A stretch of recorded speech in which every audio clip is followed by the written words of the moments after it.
that Democrats gave us a minimum wage, that Democrats are giving us health care, that Democrats are giving us pay equity, that Democrats are giving us this opportunity so women can get paid the same rate as men.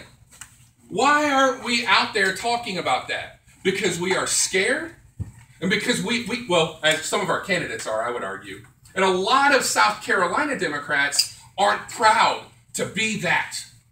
Because we do a really, really bad job of saying who we are, what we believe, and why we believe it. And if there isn't an organization or an individual running for office that can't answer those three questions, then have them sit down and shut up. Because let me tell you, my name's Jason Perky, and I'm the son of a 3-time cancer survivor. My mom is stronger than any barking Marine sergeant, and all due respect, any steel worker I'll ever meet in my life. She taught me to never give up, and I won't. I'm also the son of my dad. My dad is from the really deep hollers of East Tennessee.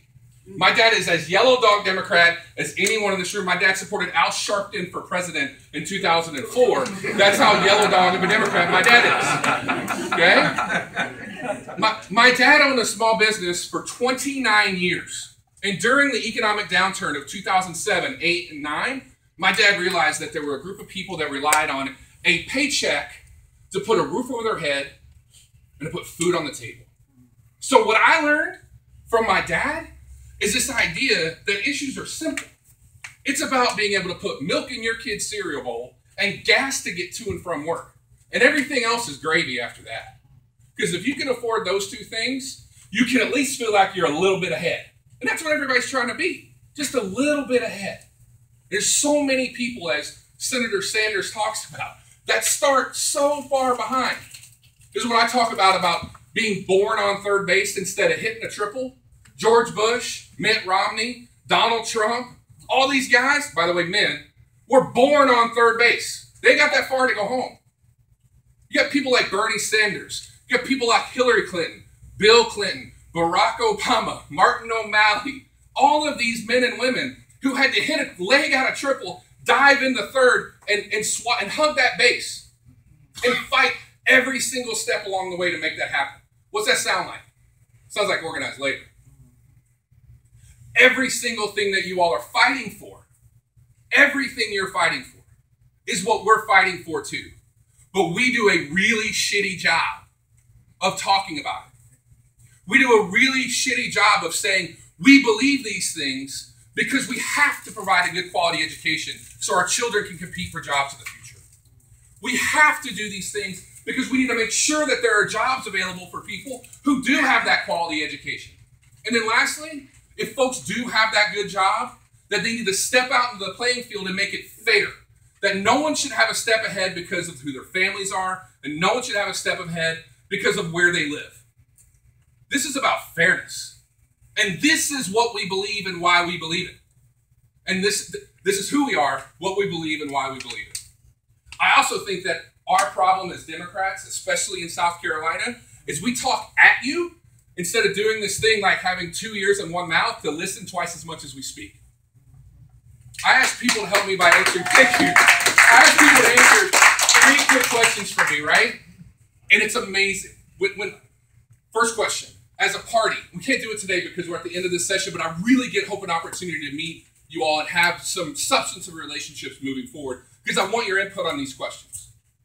What is, as a party, we have to stop doing? What are we doing right now that's just continuing to dig us into a hole and we're just going to keep digging if we don't stop? The second question is, caving in. It's a good point. Second question, what is it that we could keep doing but do better? What can we do better, right?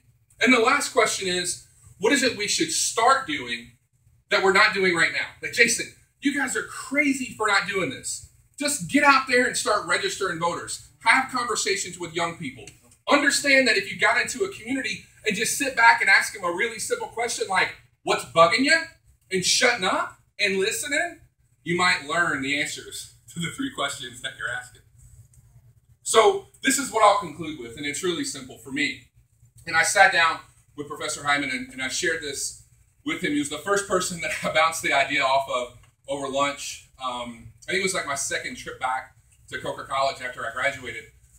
We had these amazing anniversaries that I referenced a little bit ago, these 50th anniversaries of things, right? So you remember like the 10th anniversary of when you graduated high school, the 15th, whatever.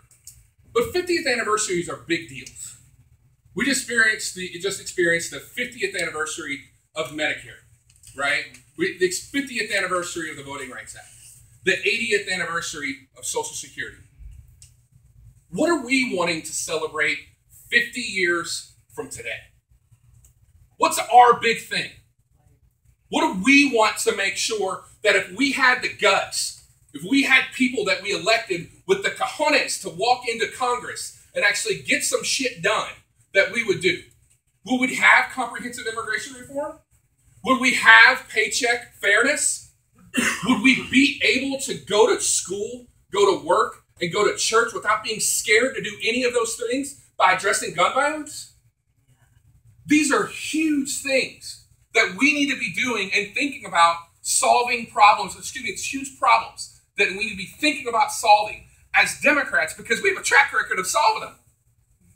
50 years ago, we solved them. Why can't we do it now?